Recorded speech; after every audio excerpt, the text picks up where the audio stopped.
So here's what I would do if I would start an art shop in 2025 from scratch, and I've done it all. I've exhibited throughout the world: Berlin, Buenos Aires, Milan, museums, group exhibitions, you name it, won dozens of awards, and make 6 figures from my art. The first lesson that I learned, the most important lesson, actually came from all the way in the beginning, the first time that I tried to sell my art. So here's what happened. I'm studying at university. I'm 19 years old at this point, and I'm thinking that first of all, I don't like university. I don't like to study. I want to quit this whole thing. But I need something to replace it. I need to make my art career work. And so I'm thinking about this. I'm constantly struggling and doubting. Should I just quit and start this art career? And it's like, I'm a little bit fearful. And so I'm thinking about me in my 50s, me in my 60s. What if I don't give myself a chance? Will I become that old person regretting that they didn't give it a shot in their 20s? And then wonder what would have happened if I just tried this art career out in my 20s, 30 years ago. And so I'm studying at university, and the university tells you how to do things. First study, then go to the exam. And so I'm like, okay, how can I make this art career work? Well, first I have to study, then I will figure it out and do the whole thing. And so I go on a research mode, starting to learn all sorts of books, read all sorts of books, watch YouTube stuff, watch everything that I can get my hands on, read autobiographies, and I'm studying and studying and studying. After a year, nothing happens. Nothing happens. And I don't actually get anything done. Of course, this is because the university sucks. Of course, their system doesn't work. All of the people that come from universities, they're just doing regular jobs, slaving away. But I didn't do that at the time. And so in my research, I stumbled upon this guy, Gary Vaynerchuk. And he is literally saying what I need to hear at the time. He's saying things like, research is bullshit. You should stop researching. Researching doesn't work. Doing is the solution. If you're overthinking everything, just do. And doing is the antidote to thinking. And so I'm like, okay, doing is the antidote to thinking. You know what? What if I just give it a shot? There's just one problem. In all of that research, I don't even know where to put my art online for sale. So, okay. I choose a random place to put my art for sale. I'm gonna follow this plan given. And I put my art up for sale. I'm terrified. What if they are going to steal my art? What if they're going to plagiarize me? What if somebody buys the work and then it gets lost in shipping or the damage in shipping or whatever? All of these what ifs go through my mind. And I finally upload it. And I look a couple of hours later, nothing. A couple of days later, nothing. And not even a like. Nobody is liking my stuff. I obviously made a mistake as well. I should have drip uploaded it instead of everything all at once. But it was very painful because 0 likes is 0 likes. And so now I'm even doubting about the quality of my art itself. And so I'm like, oh, you know what? Let's leave it. I'm putting it all aside. 1.5 years of my studies, or in my study time, 1.5 years wasted. Okay. Who cares? A couple of weeks later, one of my friends comes and he sees me on the street and he comes over and he says like, wow, Dries, amazing. Congratulations. Millions of views. Your art, the lighting paint is unbelievable, dude. Like, congratulations, dude. It's going really well. Wow. And I'm like, huh? What's going on? But what are you talking about? He said like, on Tumblr, I saw your work, got shared massive amounts of times. And I'm like, okay, Tumblr, who's Tumblr? I'm going home, who's Tumblr? I do research, who is Tumblr? Turns out Tumblr is a website, some kind of social media oriented thing for blogs. And I search up my own name and I find this post that somebody else made with my paintings, my name, lightning works, tens of thousands of shares, millions of views. There was no views thing, but you could guess millions of views. And I couldn't have planned this ever. This is the power of starting. This is my first advice. You have to start before you know how to start. Everybody that started an art business, everybody that started any business started before they knew how to do it. And something strange happens the moment you start. Suddenly, somehow, magically, everything starts to line up in the universe to help you out. There's no way that I could have predicted that putting my art up for sale would have resulted in somebody seeing that work, and then that somebody sharing it, and then somehow that getting all of those shares, thousands of shares and all of that stuff. I could have never predicted that. Da Vinci could have never predicted that the Mona Lisa would have been stolen 250 years after it was painted, and that would have then blown up the Mona Lisa in disproportionate fame, and that would have then built the brand Da Vinci. He could have never planned that. Nobody can plan the magical things that happen once you do stuff in the marketplace. But you actually have to do stuff. You can't just research all of the time. You can't just prepare all of the time. Preparation doesn't do anything.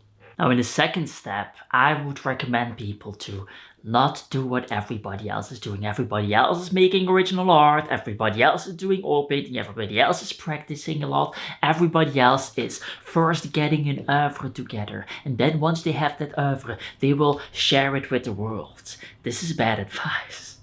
Don't do what other painters are doing. If you do what all the other artists are doing, you will get the same results that all the other artists are getting. And all the other artists are poor. And you don't want to be poor. And so you will have to do something else. The old ways of doing stuff is indeed this oeuvre theory, where you spend 10 years of your life practicing art, becoming better at art, making more art, making an oeuvre, and then with that oeuvre, after 10 years, you go to the galleries and hope that they can sell it, and then your life might be good. This is a terrible idea, okay? What I would recommend you to do is to do the exact opposite. Before you have an oeuvre, before you can make art, before you are good at making original art, you share it with the world. Document your process, and then you share it with the world. You document how you become better, and then you share it with the world through social media. That is the way. That is the today's 21st century way of becoming an artist. You don't first spend 10 years. No, you document those 10 years. And as you are doing that, you'll see that after year number 2, or year number 3, or year number 4, you will have 100,000 subscribers, or 100,000 followers on Instagram, or whatever. And you simply don't need to be an expert to get that. That's the secret, is that you already have all of the tools to build your brand out right now. And you will thank me for that later. When I developed a painting series to paint with lightning from the sky, this is the first human being to ever invent this. Invent it from scratch. Nobody has ever done that in the history of humanity.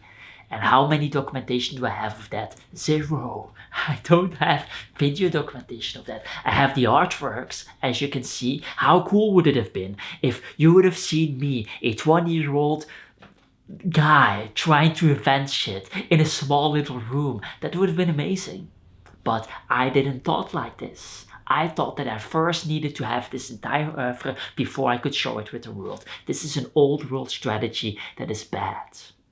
So document the journey at whatever level you're at. This is a basic business principle. First you build out a distribution channel, and then you build out whatever you want on top of that. Any type of art style, any type of creative product can be built on top of those distribution channels. And so that is what you do. Then you go into step 3, because there's one principle that will make or break whatever distribution channel that you will build. And it's a principle that you will be using for the rest of your life in anything that you do, in any business related activity that you do. So let me frame this a little bit when I learned this. So at this stage in my art career, I am doing well. I am having exhibitions, group shows, museum shows, I'm winning awards, I'm exhibiting throughout the world, and suddenly out of nowhere, finally when it all starts to happen, finally when I'm rising up the ranks, suddenly out of nowhere, COVID happens and knocks me out. You can't have exhibitions anymore. Just throughout the whole thing. So what am I doing now? With this inventory of art, no job obviously, because art is my job, this is my business. And you can't even show your art anymore. So I understand that I have to move over into the online world. I have to take this seriously. I was doing some things in the online world, some like videos here and there, but nothing for real. And so I step into the online world. This needs to happen. If I don't figure this out, then I basically draw a cross over my career, because it's a couple of months that you have in reserve, and so I have to make this work. I start to make videos on YouTube, and my initial idea here is to spend as much time as possible in videos itself, making the best videos possible, because YouTube is a video platform, TikTok is a video platform, Instagram at that time was not a video platform, but you get the idea. So I'm spending all of my time making this quality product, and it doesn't work. It doesn't get any views. And so I'm feeling sad, and I'm feeling frustrated, and I'm feeling afraid. I've had all of this success, and then COVID happens, knocks me out, and now suddenly everything fails. And so I'm starting to be fearful. What if I have to do a regular job? All of this would be for nothing. All of my friends would suddenly realize that I was not capable in the first place, that I was not good enough to make this whole thing work. And they were already laughing with me. Imagine this. You're exhibiting throughout the world, and then suddenly you start a YouTube channel and you start being that YouTube guy. Your friends don't like that. So they start laughing with you. And so I'm sitting there in this moment, they are laughing, and I need to make this happen. And I start to buy courses. I don't know how to solve this problem. So I start to buy courses, and in those courses, these top level creators are recommending the same thing. Titles and thumbnails are the most important thing. The videos come secondary. So I'm putting all of my time in videos, and they are saying that titles and thumbnails is the most important thing. Some of them are saying that titles and thumbnails is 50% of the equation. Some of them are saying that titles and thumbnails is 60% of the equation. And in one final course, I've spent thousands of dollars on courses by this point. In one final course, Ryan Trahan, he's one of the guest professors or guest whatever's in that course. He has now 20 million subscribers or something, whatever. He says that titles and thumbnails is 80% of the video's performance. So it hits me deep, 80%. I'm basically spending 20 minutes max on titles and thumbnails. Titles and thumbnails is an afterthought. Who cares about titles and thumbnails? It's all clickbait bullshit anyway. And so now I'm suddenly realizing, hey, wait a minute, 80%, this is insane. And so I changed my entire strategy. I start making sometimes videos where I spend hours on the thumbnail and title, and then I just improvise the video. And those videos start to do way better. Some of those videos get 50,000 views, 80,000 views, whatever. And so suddenly it clicks and everything starts to work well on this whole YouTube thing. And this is something that happened throughout my career over and over. It happened in exhibitions, it happened in the awards, it happened on YouTube, it happened in everything that I did. But for some reason, I had to relearn it every single time because I keep on forgetting it. The reality about business is very simple. There is an 80-20 principle. Whatever you do, whether it's YouTube, whether it's exhibitions, whether it's winning awards, there's 20% of things that will have 80% of the impact. You have to figure out as quickly as possible what those 20% things are. And then, once you know, you spend all of your time on those 20% things that will have 80% of the impacts. On YouTube, this is, for example, titles and thumbnails. And so hard work simply doesn't pay off. If you don't spend any time on titles and thumbnails, you can work 12-hour days for 50 years straight and nothing will happen. This is the reality of life. Hard work doesn't mean shit. You have to do hard work together with smart work. 80-20 principle.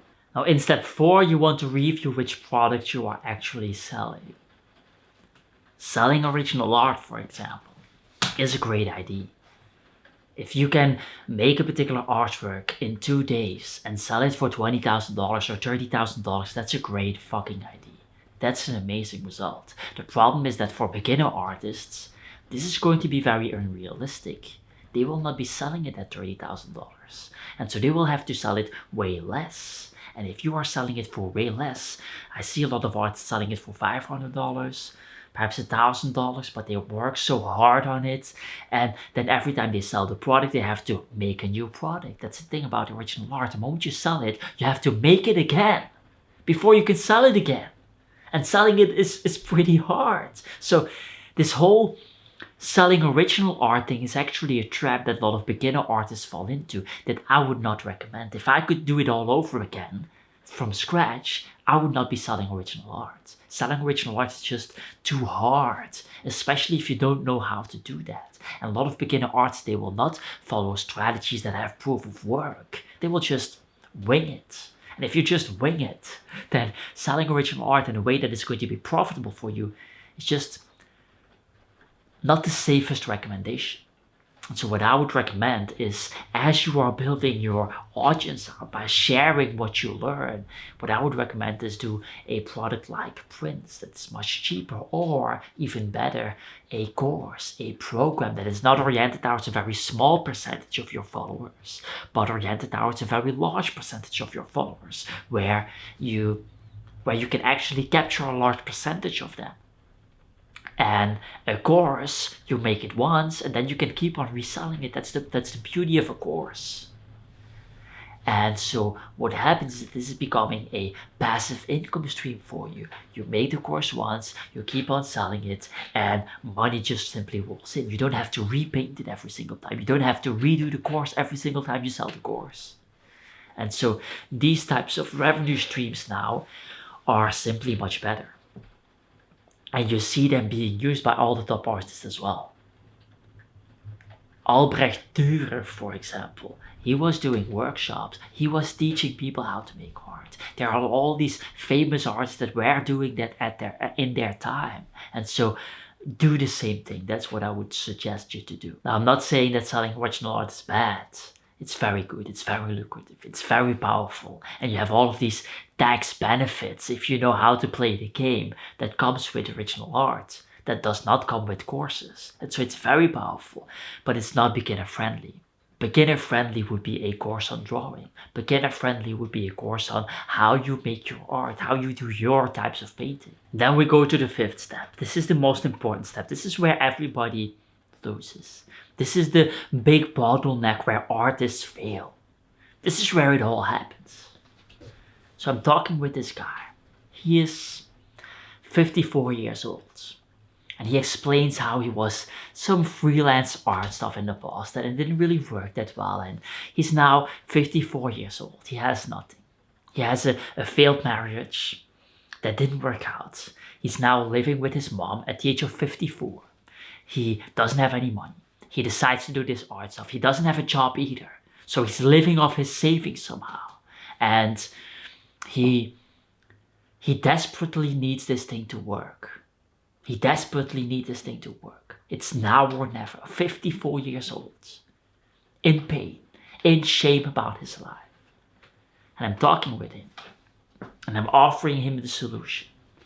I'm saying, hey, I can help you. You can follow exactly the steps. You can follow exactly the blueprint. You can follow exactly what is necessary to do. You can follow exactly everything that you need to know so that you can finally fucking win. 54 years old. And he sends me this mail back. Well, thanks for your offer. I think this offer is absolutely amazing. I know with certainty that this is what I need. I'm just gonna first watch some more free content online. I'm gonna watch some free content. And then after I get some success with that free content, I will buy into your programs. Bro, you've been using your free content strategy for 54 years and it fucking failed. You absolutely fucking failed with the strategy. At what point do you think by yourself, well, I'm going to do more of the things that failed for me for 54 years long. And that's somehow going to work magically out of nowhere suddenly. This is how people work. People are fat. They're absolutely obese. Then there's a jacked guy that comes along who says, hey, this is how to get jacked. And for some reason, these fat people will actually think that the guy might scam them. Like, some people are bound to be slaves. It's just their brain works in this slavery mindset way. You will reach a hand out to them, and then they will just not take that hand. They will just not take it. The free information is what got you to this position at the age of 54. And then there's a guy that makes more in one weekend than you make in an entire fucking year, that wants to help you. And you are going to go for free content instead. This is nuts. This is nuts. You rather want to watch Netflix with your fucking dog than actually get the escape plan. The escape plan is right there. You don't want the escape plan. You want to watch Netflix instead. Here's the number one advice. The number one advice is very simple. Invest in yourself. Invest in courses, invest in conferences, invest in books, invest in particular equipment, invest in yourself so that you can actually win. There has been no millionaire ever that didn't invest in themselves. A lot of millionaires did it without degrees. A lot of them did it without a girlfriend that loved them. A lot of them did it without a special diet. A lot of them did it without a lot of work hours. A lot of them did it at the age of 54. But none of them did it without investing in themselves. Investing in yourself is the best thing to do. And sure, if you do that, there will be some courses that will be a scam potentially. If you do that, there will be some conferences that will be a scam potentially, where none of the speakers matter and you didn't actually met anyone, you didn't network properly, sure. But what's the alternative? Watch Netflix. That's the alternative. Now let's say you don't want to invest in yourself. I also have a free newsletter where I explain everything about selling art so that you just execute on it and then sell your art and then make some money and then make it all work. But Dries, I have ADHD, I can't actually read, I don't like to read. Bro, dude, come on, you're 54 years old. You have nothing. You're watching Netflix, you're dying in child support, and then there's a free escape plan, but you don't like to read the free escape plan. Some people will just be slaves for eternity. And the reason they don't want to invest in themselves is because they don't actually believe that they can do it. They don't believe in themselves. Now, if this is you, if you don't believe inside of you that you have it, then I would recommend a video that will change your entire life. It's called Once You Outsmart the Matrix, the shift happens immediately. This is how. Link in the description and in the end screen. That's it. Get the hell out of here.